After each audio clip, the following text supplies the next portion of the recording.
It's storm season, and JEA is prepared with more than 2,000 employees ready to respond should extreme weather hit our area. And they'll work 24/7 to get our area restored. More info at jea.com/storm. Baptist Health is a proud supporter of First Coast Connect. Baptist Health, committed to building a healthier community for all of us. More info at 202-4YOU or baptistjacks.com. North Florida TPO, proud sponsor of WJCT's First Coast Connect, bringing to the community innovation in transportation planning, commuter services, clean fuels, and intelligent transportation systems. More at northfloridatpo.com. This is WJCT News 89.9 in Jacksonville. Ahead in the next 5 minutes, live local news for the First Coast from the WJCT News team.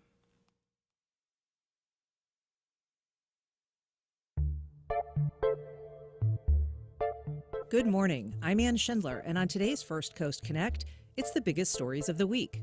Duval gets a new superintendent, but not without cost and controversy. A former teacher prepares for criminal sentencing. Oceanway residents say a new Chick-fil-A is not a pleasure and is actually a hazard. And one of the city's largest landowners faces trial over claims of a discriminatory screening software. We'll talk about all of that and more with our all-star panel of journalists on our Friday Week in Review. Then, a new documentary traces Jacksonville's rich film history from the silent film era to the modern indie boom. You can join the conversation on air by calling 904-549-2937. You can also email firstcoastconnect@wjct.org or reach out on social media. It's all ahead this hour after the day's news. Live from NPR News in Washington, I'm Corva Coleman. G7 leaders are continuing their summit in Italy. Today they're talking about migration. Pope Francis is joining them to discuss artificial intelligence. Yesterday, the G7 leaders announced support for Ukraine. President Biden has met Ukraine's president on the sidelines of the summit. Russian President Vladimir Putin is laying out preconditions to end the war in Ukraine. Yet, as NPR's Charles Maines reports from Moscow, the Russian proposal calls for heavy and unilateral concessions from Kyiv and the West. In an address at Russia's foreign ministry, Putin set out a series of demands that he insisted could lead to an immediate ceasefire and end a conflict now raging in its third year. Putin called on Kyiv to withdraw its troops from 4 Ukrainian territories Russia claimed to have annexed nearly 2 years ago, but still does not fully control. He also demanded Ukraine end its ambitions to join the NATO alliance and pledge itself as a neutral and nuclear-free state. Putin's proposals came just a day after President Biden signed a 10-year security deal with Ukraine. Meanwhile, Kyiv has made the full withdrawal of Russian troops from Ukrainian territory a central tenet of a lasting peace. Charles Maines, NPR News, Moscow. Meanwhile, Defense Secretary Lloyd Austin is meeting in Brussels today to talk with allies. They're discussing supporting Ukraine. They're looking at helping Ukraine beef up its air defenses against Russian attacks. In the U.S., forecasters say southern Florida is likely to get another day of significant rain. It's been pouring in the region since Tuesday.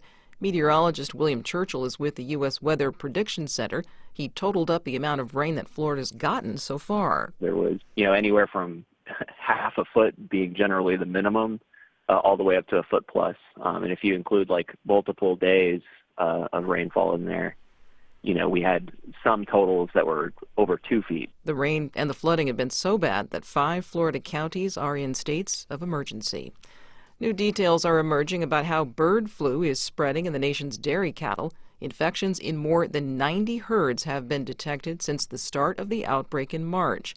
NPR's Will Stone reports the most recent cases are popping up in Wyoming and Texas. An investigation by federal scientists suggests the virus is primarily spreading between farms in 3 ways. First, through shared equipment and vehicles that don't get properly cleaned. In other cases, people are carrying the virus inadvertently on their clothes or boots. And finally, animals that are moved between farms are also harboring the virus. Federal scientists don't see manure as a likely source of infection.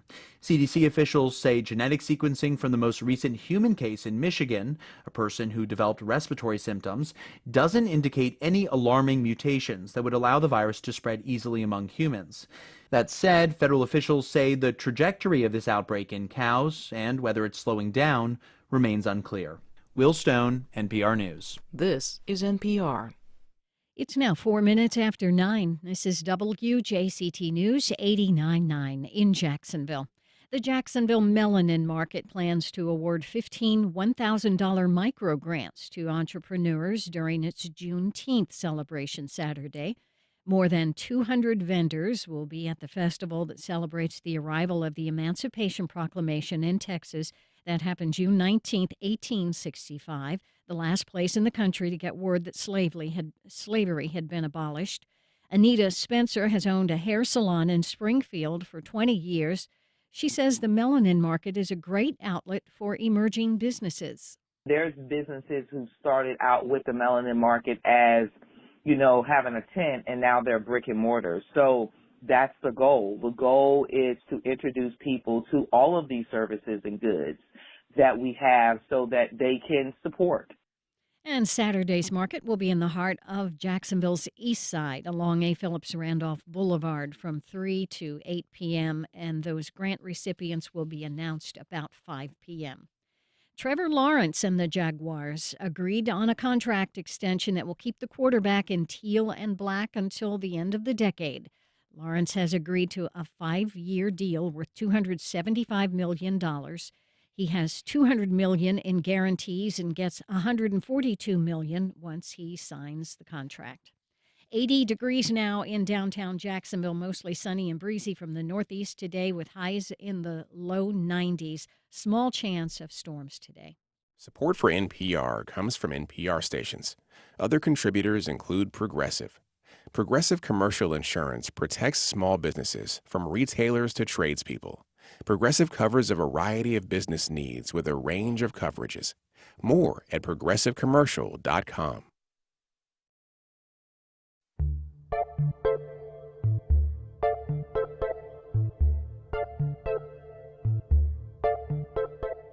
Support for First Coast Connect is provided in part by Baptist Health and North Florida TPO.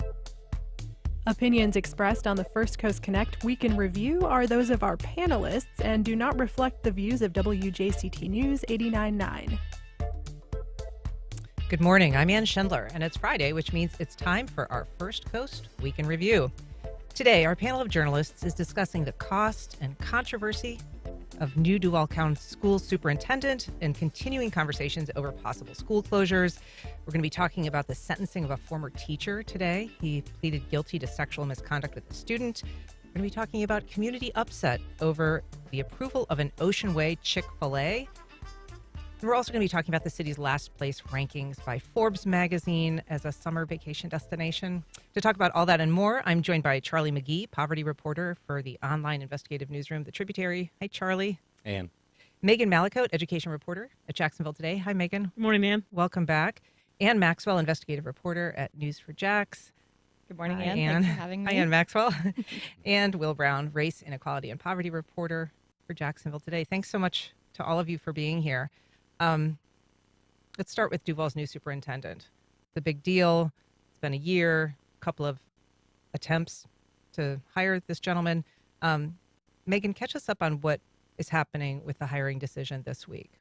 Yes, so the board voted to approve Christopher Bernier's contract this week. It was the end of a year-long search, and the contract offers him $320,000 as a base pay per year. Plus a number of incentives, but not the incentives that he had asked for. So there's no money to pay a mentor, for instance. The retirement contribution is a little less, things like that. So when the board approved his contract, they voted 6-1. Warren Jones was the only board member who did not vote in favor of the contract because he felt the pay was too high. But all of the board members are happy with their choice.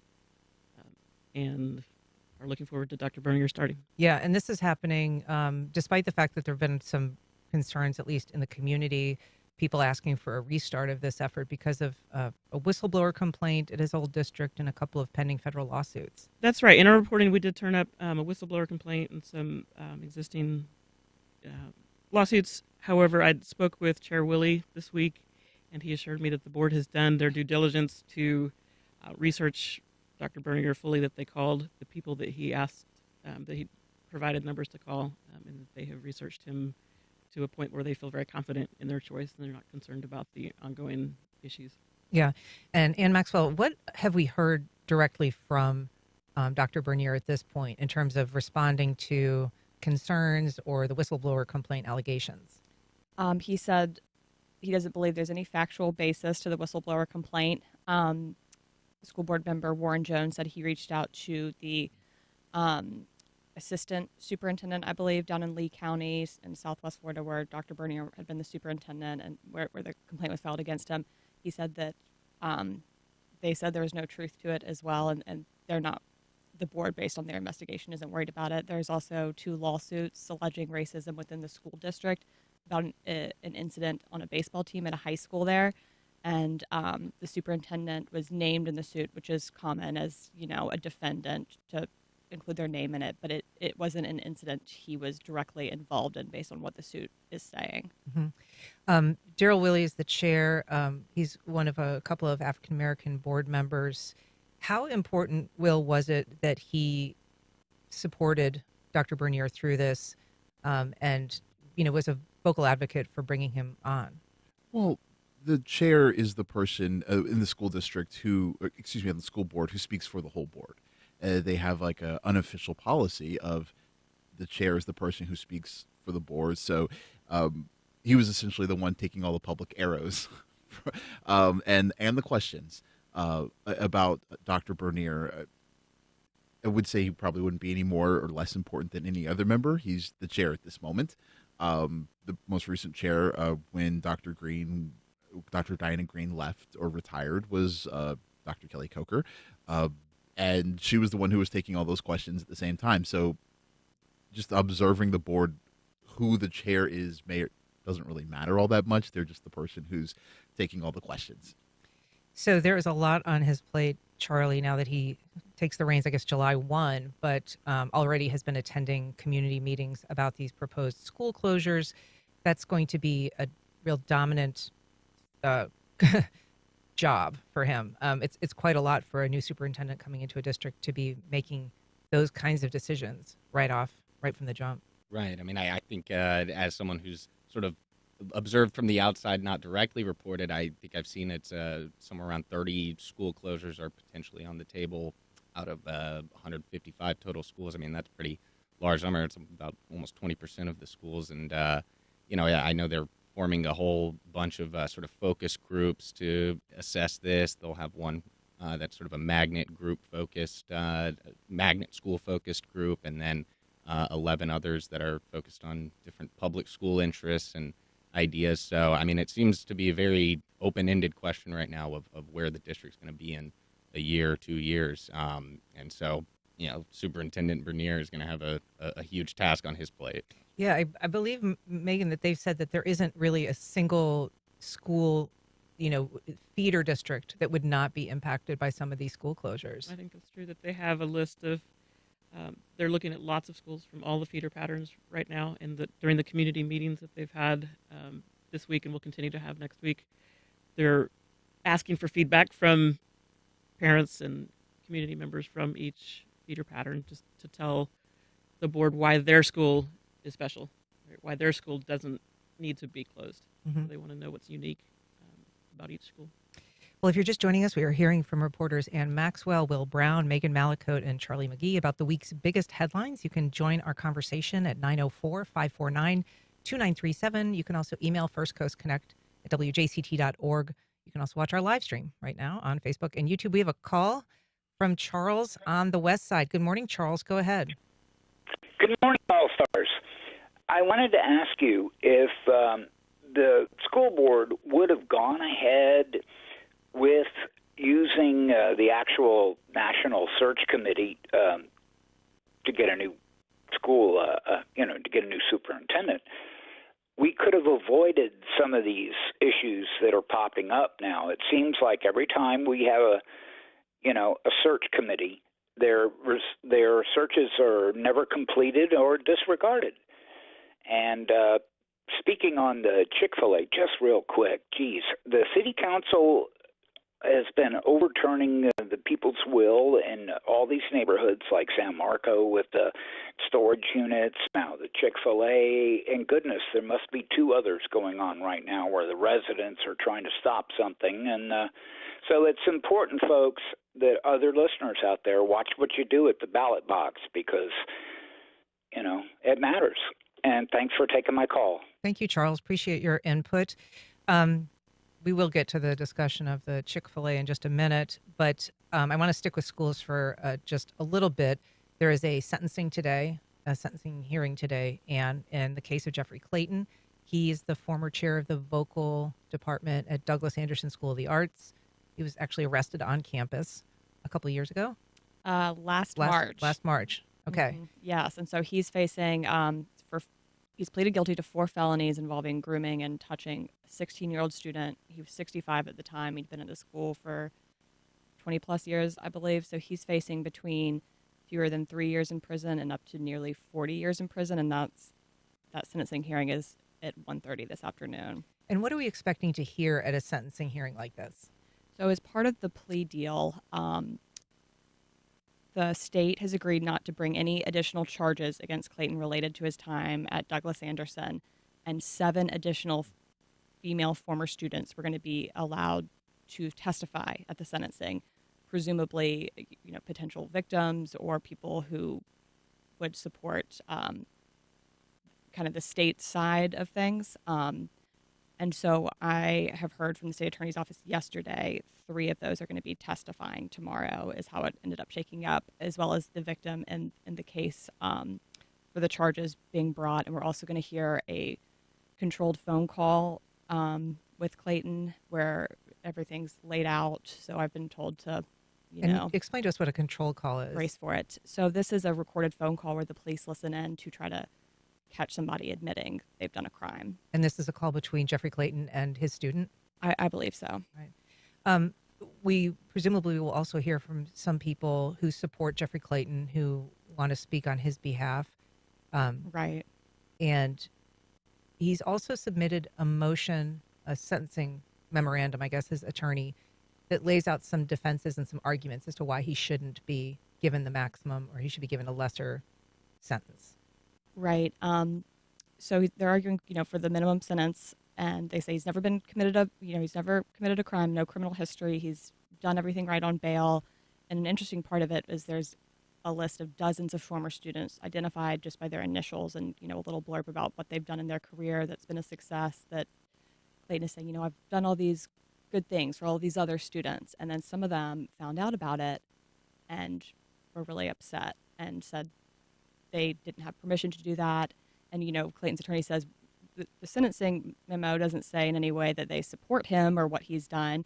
And we ended up redacting it, out of respect for them. But so that caused some people to be upset as well. So you've heard from some of these former students who are not happy that they're being used as an example of how great a teacher he was. I've heard from one of them, and then sources have told me about others as well. And yeah. Will, one thing that's interesting about the sentencing memorandum is that it lays out, other cases as examples of sentences that, Jeffrey Clayton's attorneys believe are more appropriate. And I found it really interesting looking through that list. They talk about the case, the defendant, what they were accused of doing, and the sentence that they got. And most of these, sort of lower sentences were cases involving women, where the woman was the accused predator, the woman was the convicted teacher in this case, which I think maybe just speaks to the, how we skew somewhat in our thinking about sexual predation, who is doing it. Predators should be judged equally. It's just some of the things about reading about this case are unfathomable, especially as someone who has a child in the Duval County public school system. You mean yourself? No, yes, I have a child in the Duval County public school system. He is not a student at Douglas Anderson, but it is just, as a parent, it is very hard to just even read some of the accusations.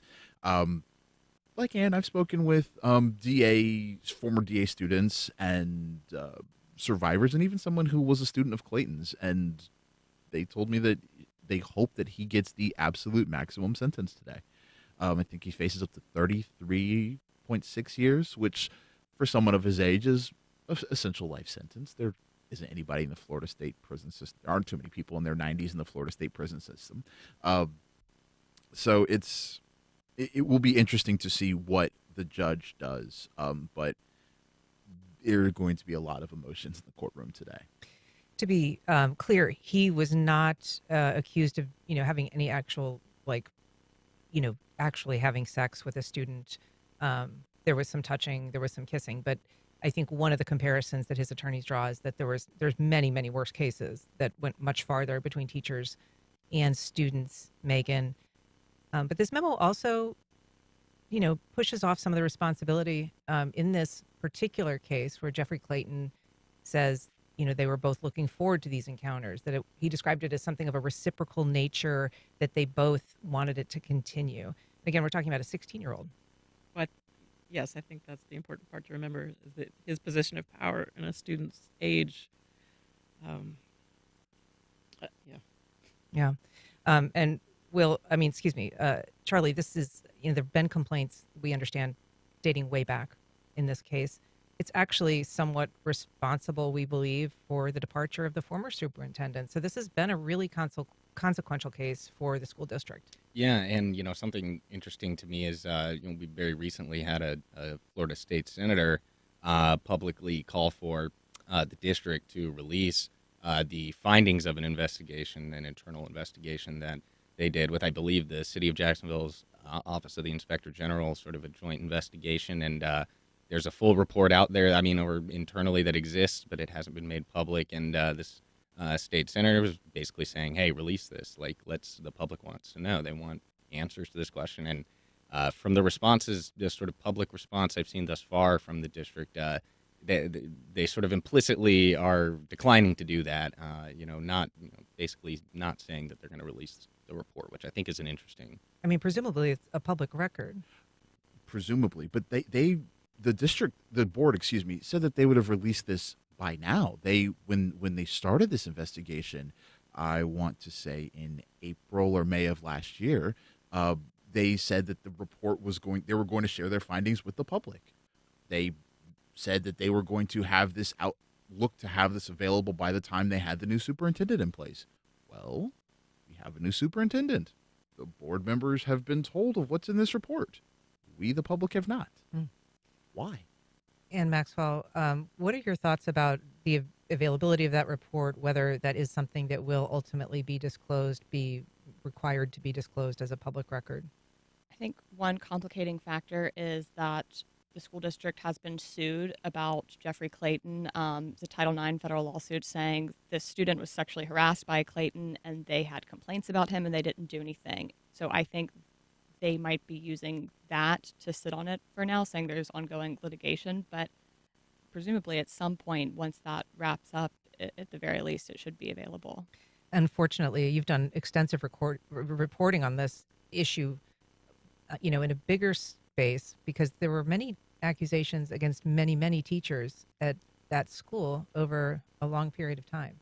That's right. And what we've heard is it was just a very toxic culture. And while they have this excellent arts program that's really done well for a lot of these students, there were these, it was kind of looked the other way when a teacher was inappropriate, is what sources have told me, because they were getting all this money from donors and wanted the school to have a good reputation. And so when there were complaints, they wouldn't really be addressed or would be brushed under the rug because they didn't want to ding their fundraising, which is a sad thing to hear, which the former principal has denied, Jackie Cornelius, I should say.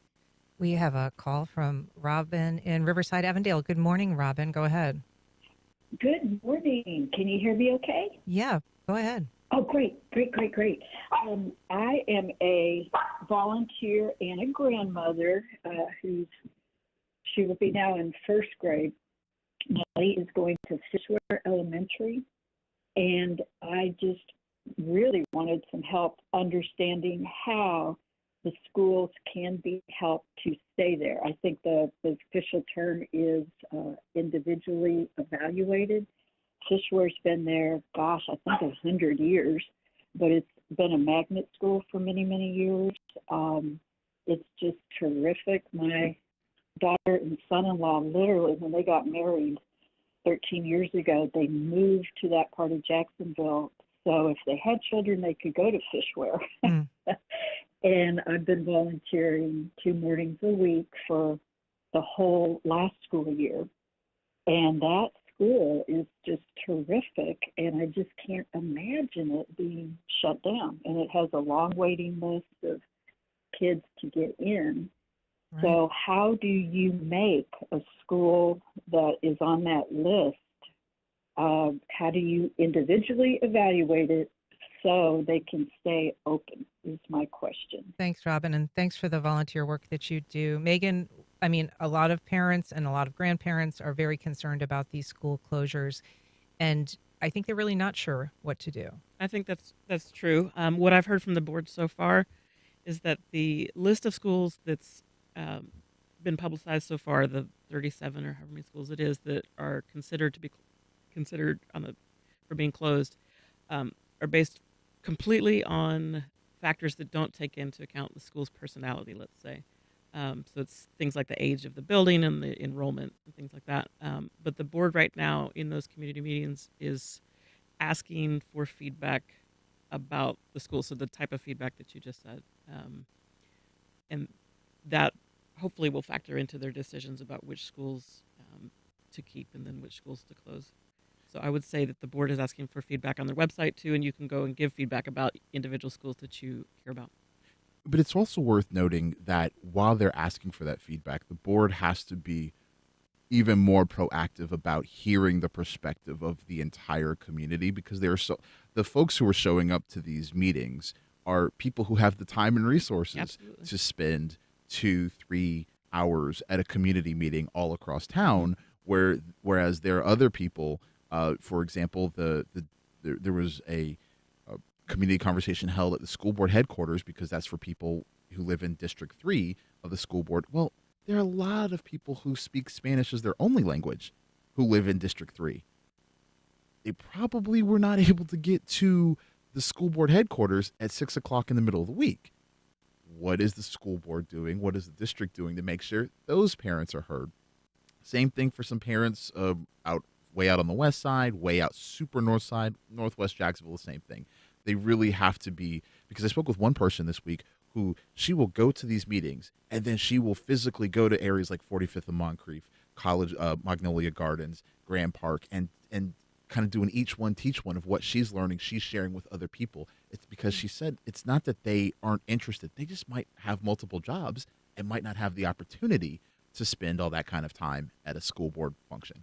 Charlie, the kind of reporting that you do, I mean, we look at a list of 30 schools. I think that there's, in everyone's mind, the concern that would end up falling disproportionately on communities that are under-resourced, communities of color.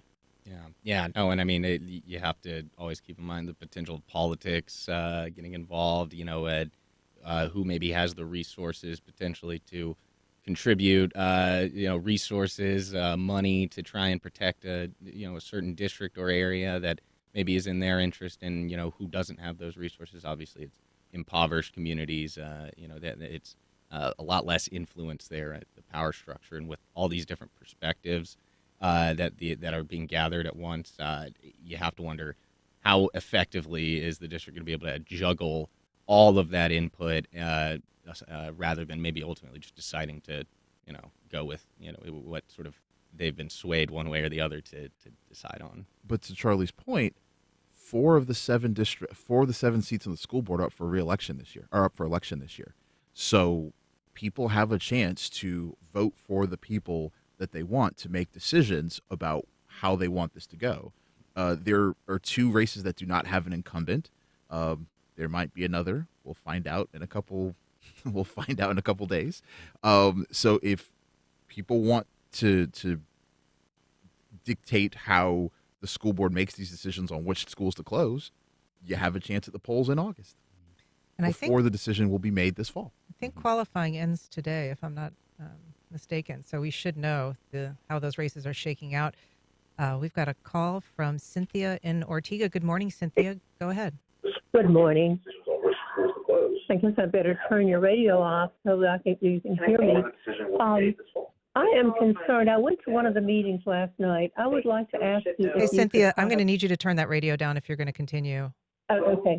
Cynthia in Ortega. Good morning, Cynthia. Go ahead. I wanted to ask if there is any way that you could have the members of the school board come on your program and address the basis and the criteria upon which they're making their decisions. What I discerned from that meeting last night that I went to was that there is very little concern about how this affects children and their families. It is all about the budget and how much money they have to spend. And they have spent an enormous amount of money, evidently, getting outside consultation on this. But there's no focus on how this is affecting children and their families. And I think that we should ask the school board members to resign if they're not concerned about the children and the families. What they are asking to do is to dismantle a substantial amount of a public school system. And a good, strong public school system is so important for our community's growth and continued development. Thank you, Cynthia. Thank you for your comments. There are a lot of discussions right now happening, Megan, about this being the natural result of some state level policies, particularly where funds are directed. Mm-hmm. Yeah, I mean, and so this is something I think when it comes to, it's not just about local races that we're going to be having people ask those questions, but also at the state level where a lot of those decisions are actually made. Yes, that's true. The state funding does impact our district's ability to provide the public school system. Yeah. All right. Well, I want to move on to talk about this very controversial fast food restaurant that is going into the Oceanway neighborhood. It's a Chick-fil-A. There are hundreds and hundreds of people that are upset about this because basically the drive-through entrance, the entrance to the restaurant is going to actually be within the entrance to their subdivision. So, Will, one of our callers earlier raised this question. It does seem that there have been a couple of really high-profile instances recently where city council has gone against the will of the residents. You mentioned the San Marcos storage facility. That's obviously a big one. What deference is given to the community on these really, controversial decisions where there's a lot of community opposition? Clearly none. But I mean, to be serious, it was a 12-7 vote, and I was looking at the people who voted against this proposal. Most of them were district council members, and most of them were district council members who have found their way up to and near and around First Coast High School and this neighborhood where this Chick-fil-A will be located. I've seen them at events at First Coast, or other people they've been around the neighborhood, so they know what a Chick-fil-A right across the street from a high school with the entrance in a neighborhood, what that would do to traffic. This was originally zoned for a McDonald's in 2008, Charlie, and I think a lot of people point to that as, it's not new. We always knew this was going to be a fast food restaurant. But to be fair, the development really wasn't even built out at that point. There was still kind of under construction. So I would imagine there's a number of people that moved in and bought without any understanding of the potential. Yeah, right. I mean, I think it's a vacant lot still to this day. And, I think maybe a year or so ago, there was already an initial attempt to get approval to build a Chick-fil-A here, and that had been rejected by the council. And so it's interesting that essentially the same idea, the same proposal is being brought by the developer again just a year later. You have to wonder if he maybe feels that the new council, the council that's currently in office, is maybe more amenable to the idea than the prior council was. I'm unsure, but I mean it is an important point to emphasize the Chick-fil-A in specific. I mean, the traffic at this seems to just be a universal thing with Chick-fil-A. I mean, I love Chick-fil-A, right? But like every time you go through the drive-through, it's significantly more congested than, say, a McDonald's. Most McDonald's you go to, and so there's kind of a perpetual line. Right. Yes. Exactly. And that's that might be something to consider. If it was zoned for a McDonald's, over a decade ago. I mean, that's, we have more people now. We have more cars out there than there were over a decade ago. It's seems like a different discussion now, but it'll be interesting to see if it succeeds. Yeah, I mean, one thing that's interesting about that, you talk about the traffic, is that the reason that they're putting this entrance in the subdivision on that street going into the subdivision is because the main road can't accommodate that additional traffic. And it's basically, it's near First Coast High School, right across the street, busy Duval Station Road. It is not able to withstand, having a drive-through hanging out onto those traffic lanes. And so this is the alternative, is to go inside the subdivision. Yeah, and I understand people's frustration. You don't want your backyard smelling like chicken and all Unless that you're frying traffic. Yeah, unless it's for your dinner in your kitchen. Yeah. This is, a quality of life thing, Megan, but there's also been some research recently that has linked the presence of retail, fast food restaurants, certainly things like bars and pawn shops and liquor stores, to an increase in crime. And so some residents have pointed that out as a real concern that they have, that this will not just be traffic and smelling like chicken, but also possibly a magnet for crime, for criminal activity.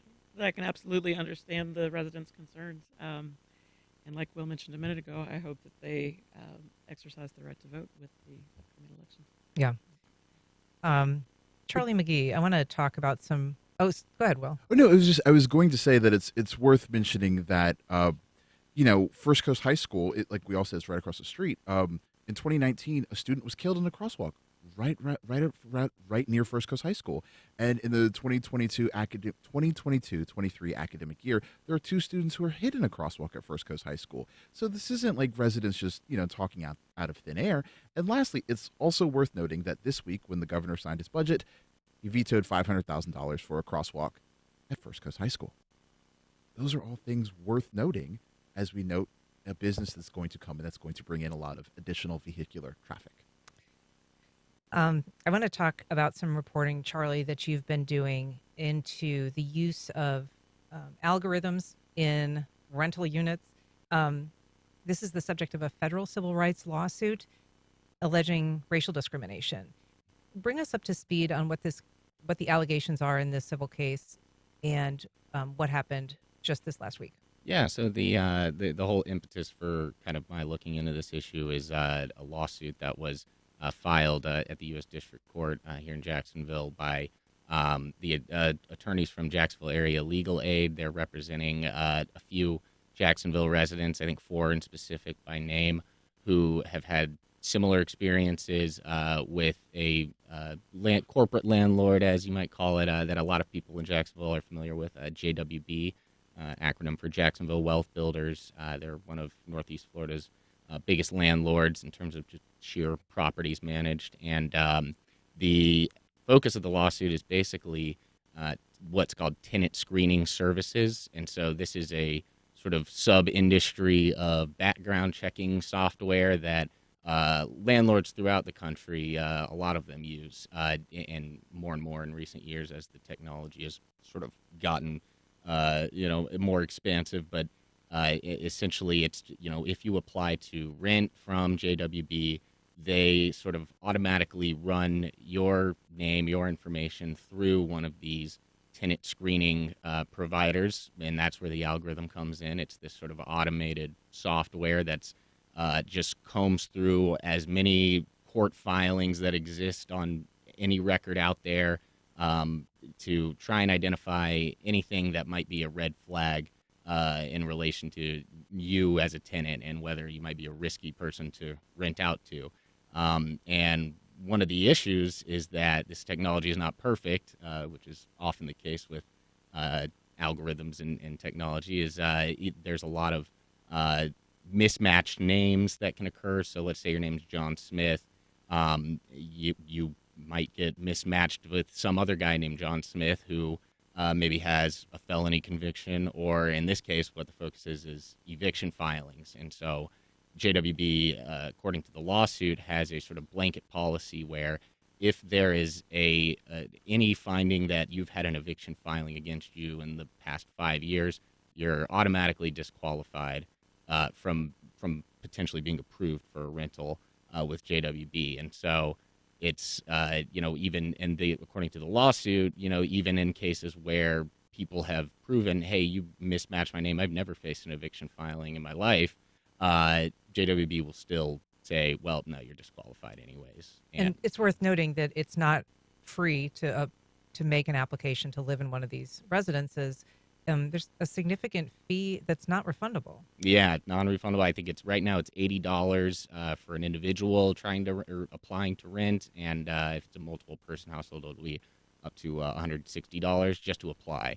And if you again get mismatched by one of these algorithms, get disqualified, you can't get that fee back. And that's one of the things that this lawsuit is seeking as relief, is they want all of those non-refundable fees to be refunded by JWB. And the specific focus, sort of what makes this lawsuit unique, is it's a civil rights lawsuit. It's grounded in the Fair Housing Act, and that's actually a novel legal argument that hasn't really been tested, as far as I can tell, according to the lawyers. There's no really legal precedent on this specific issue of the argument basically is on top of how unfair it is maybe if you get disqualified from an application because someone else had a filing against them.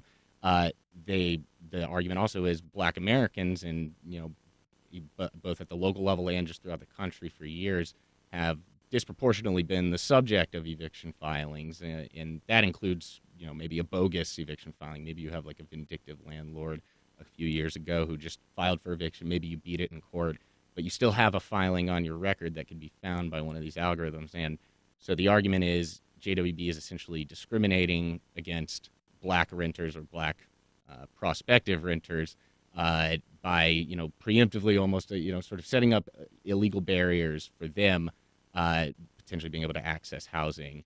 And that's why the lawsuit, they're seeking to represent a class, make it a class action, and the judge hasn't ruled yet to certify that or not. But if the judge certifies the class that they want, they would basically be representing every Black rental applicant who has been rejected by JWB based on an eviction filing that didn't actually lead to an eviction in the last few years. And tell us, what has JWB said about this? They asked the judge to dismiss it, but what have they been saying publicly? Not much, as is often the case when, you're the subject of this kind of lawsuit. You don't want to talk, about pending litigation. And so they've declined to sort of comment in much detail, except Alex Safakis, who runs JWB, essentially, he did comment to me late last year that we vehemently deny any allegations of discrimination. And, the argument that they're sort of making thus far is that these plaintiffs are going to have to prove that that JWB has disproportionately rented out properties to non-Black residents in areas where maybe the Black population is higher than the amount of Black renters they're approving. And so it'll be interesting to see. I think there's a lot of sort of legal argumentation that hasn't happened yet. That will be really interesting to see sort of at trial, to see how it develops. And I guess in their legal filings, or at least in your reporting, it's made clear that one of their claims is that, that it would be difficult to prove any discriminatory intent because most of their properties, or a large portion of their properties, are in predominantly Black neighborhoods. And they're saying there would be no evidence of us being discriminatory because we are primarily renting to Black families. Right. Well, and important point is the plaintiffs are not arguing discriminatory intent. They're actually arguing discriminatory effect. So it's kind of a technical thing, but like under the Fair Housing Act, someone like, say, JWB could be held liable for either of those things. And so what they're arguing is, hey, JWB might not even be intending to discriminate. They might not, that might not be their goal, but just the effect inherently of this policy is discrimination. And, again, it'll be, that's why, because, the sort of basis of the civil rights claim is number one, that Black Americans, disproportionately have always faced eviction filings more than other people, and as you say, that most of JW's properties are located in sort of slivers of Duval County that have a higher Black population than sort of the county as a whole. And so JWB is arguing, hey, if you want to prove that we're discriminating here, you have to prove that in these areas we are renting out properties to more non-Black residents than Black residents. It's interesting. We did a segment earlier this week about how Duval County actually leads the state in eviction filings, almost double other major metro areas. We also talked in that discussion about the use of algorithms in renting. We spoke to the researcher on this study, Caitlin Renzi. Let's hear a little bit about what she had to say. In the case like Jacksonville, where probably 50% of overall apartment complexes are using this algorithm, it creates a situation where the algorithm is comparing rents that are set by the algorithm to other apartment complexes that also have rents set by the algorithm. And so it's almost like this, price fixing. So it's interesting, Will, we're living in the age of the algorithm. I think it's probably supplanting free will in many, many ways in terms of how it directs everything that we do and everything we experience. But if it's creating artificially high rents, and this is the subject of an investigation by the Department of Justice. And I can say that when I drive around, whether it's taking my son to school or it's in the reporting that I do, I consistently see JWB signs for rent. I think one time I saw a 3-bedroom, 1-bathroom home on 13th Street for rent for like $1,300. I'm like, wait a minute, what's going on here? Which is one of the poorest zip codes in the state. It was a wild thing to see, considering the high price of rents for properties in some of these very highly impoverished neighborhoods. Got a call from Councilwoman Tyrona Clark Murray. Good morning to the District 9 council member. Go ahead. Good morning. How are you doing today? Well, how are you? I'm doing just fine. I had wanted to, when you were talking about the Chick-fil-A bill, I wanted to make a comment in regards to the, first of all, it should not have passed. And unfortunately, we didn't have the votes to quash it. But just some other aspects in regards to the owner wanting to put a Chick-fil-A there. There are some conditions that were put in the bill so that he has to help mitigate the traffic before they can actually open the restaurant. And that traffic mitigation is creating or building a traffic signal on the main road so that to help in regards to the traffic. The other aspect I wanted to talk about was the footprint. So as it was mentioned by, I think, either you or one of your guests, that previously McDonald's wanted to put a restaurant there. And I think in their study, they also determined that they would have to, at some point, may have queuing on the residential road. And so I think that's one of the reasons why they did not build there. And that was back in 2015. And so unfortunately, Chick-fil-A it's been approved for them to build their restaurant, but there are some conditions that they must meet prior to actually opening. And as I mentioned on Tuesday night, traffic signals cost anywhere from about $700,000 to maybe a little north of $1 million.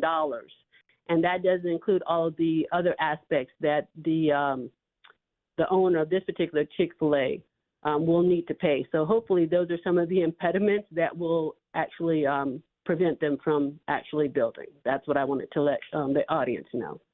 Thank you, Councilmember. Appreciate your input. We are only going to have just a little minute here to talk about Jacksonville's ranking. It kind of won, or rather lost, in this Forbes list of the worst cities for summer travel. It was unveiled this week, and it's hard to be number one on that list. I mean, the out of every place in the United States, really? I mean, yeah, I kind of don't pay too much attention to rankings. I mean, is it taking into account the charming people here? I mean, there's lots of intangibles, I think, that you can't quantify. So, I mean, I kind of take that with a grain of salt. But the heat is oppressive right now. That's a fact. Megan, do people take these lists seriously? I think sometimes people do. I tend to also take them with a grain of salt because I would want to know more about the methodology behind it as a data nerd. But I think that it does make for a good or a bad headline depending on which side you end up on. Yeah, well, probably not great for the city's tourism at this moment. But Charlie McGee, Megan Mallicoat, and Maxwell, Will Brown, thank you all so much for being here and for a great discussion. Appreciate it. Thank you. Up next, a documentary celebrating local film history premieres at Sunrise. Wayne Hogan of the Terrell Hogan Personal Injury and Wrongful Death Law Firm. Serious injury cases are complex, and civil trial attorneys present the evidence juries need to see and hear. More at waynehogan.law. North Florida TPO, proud sponsor of WJCT's First Coast Connect, bringing to the community innovation in transportation planning, commuter services, clean fuels, and intelligent transportation systems. More at northfloridatpo.com. Hi, this is Tom Hudson. Every Friday on the Florida Roundup, you can expect discussion, not disinformation. Hi there, I'm a family therapist. This is a First Amendment violation. Revelations, not empty rhetoric. Today I just found out that I was eligible for $23 a month in food stamps. And even some surprises. Dr. Brown, you helped deliver my baby, and I owe you my life. Wow. It's the Florida Roundup, Fridays at noon.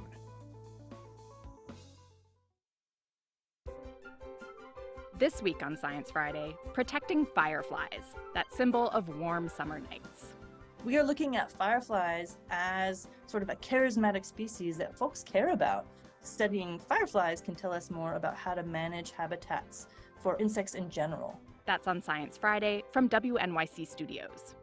This afternoon at 3, here on WJCT News 89.9. Starting at 10 on WJCT News 89.9.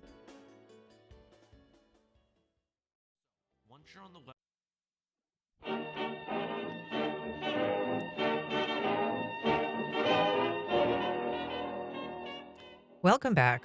Well, Jacksonville has had a long and complicated courtship with the film industry. Once beloved by filmmakers, the city endured a bitter breakup that's lasted about 100 years. And it's a story that filmmaker Royce Freeman tries to capture and update in his new documentary, First Coast Cinema, a Jacksonville documentary. Royce, thanks for being here. It showcases the 48-hour film project, LOL, lots of different things. And I started to realize that there's all these different subcultures and cliques and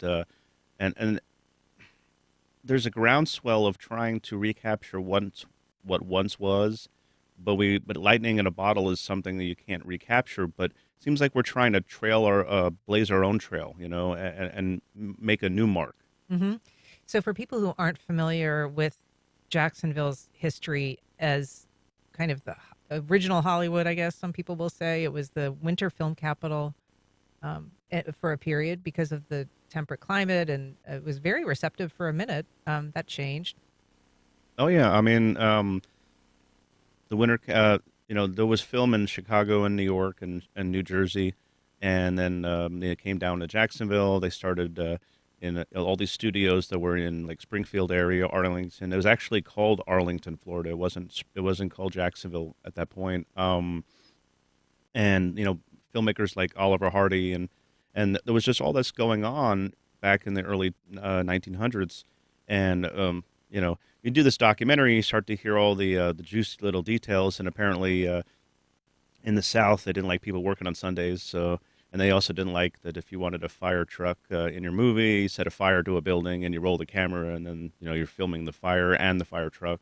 So they didn't like all that. The shenanigans, so they sent them packing. And you mean sort of the city fathers didn't like this Hollywood element? Oh, well, yeah, because there was no Hollywood. There was no Hollywood in California. And did you know that in California, palm trees are not indigenous to California? When the filmmakers left Jacksonville, they took their palm trees with them. Is that right? Yeah, and they just went to California with their palm trees. Isn't that funny? Because you associate them so closely. There were stories like that of filmmakers, calling in fake fires just to get the footage of these fire trucks roaring by. There was also, I think, this sense that this was a really hedonistic element that some conservative city leaders did not enjoy. Yeah. I mean, there was they had their parties and like the Roaring Twenties kind of thing, and they just, in the South, and they didn't like it.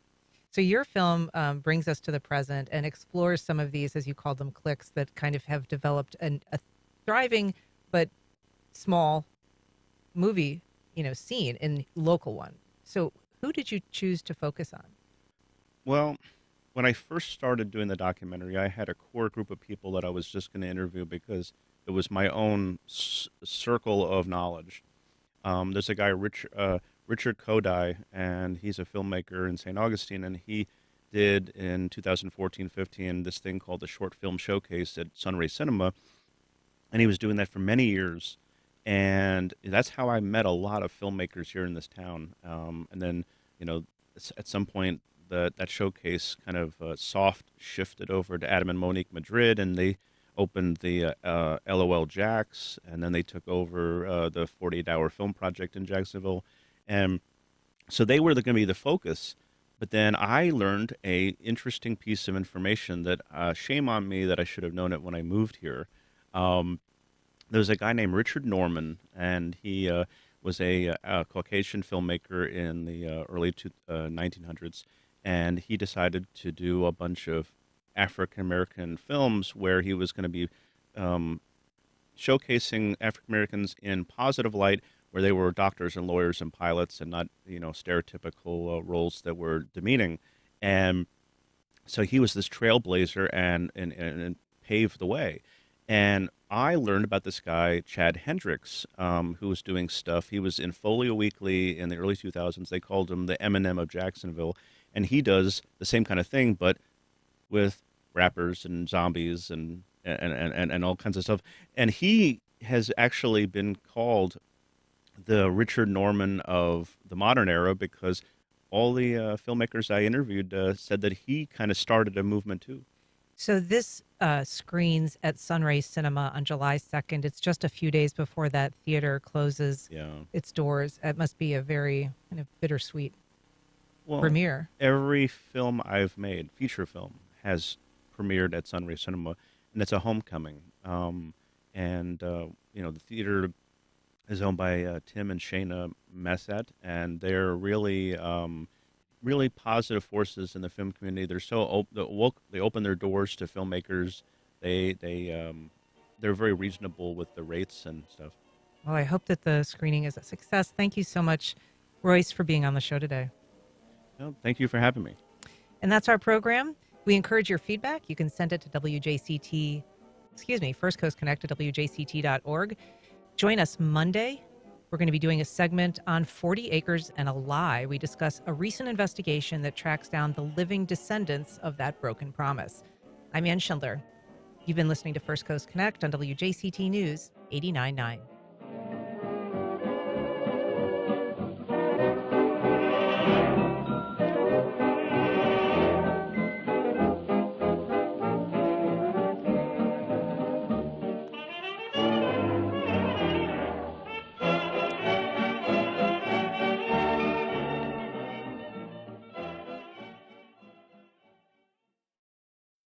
Support for First Coast Connect is provided in part by Baptist Health and North Florida TPO.